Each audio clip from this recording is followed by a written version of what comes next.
guys, welcome to another tutorial of the Solution Journals. Today we will learn how to fix the problem of the SIM card. If your phone is not recognize your SIM card, you can you can do three things.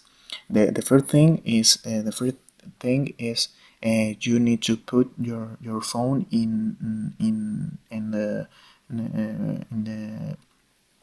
airplane mode.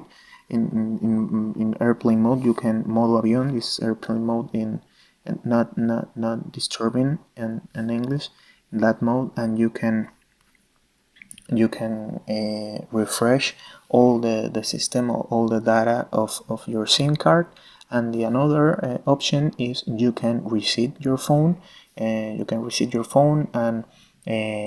maybe this is the more successful solution. Reset your phone and the SIM card is appears immediately after that. Or the ultimate option is the final option is you need to put away the SIM card and put again in your phone. So this is you got these three options. I hope this tutorial was helpful for you. Follow us for more content like this.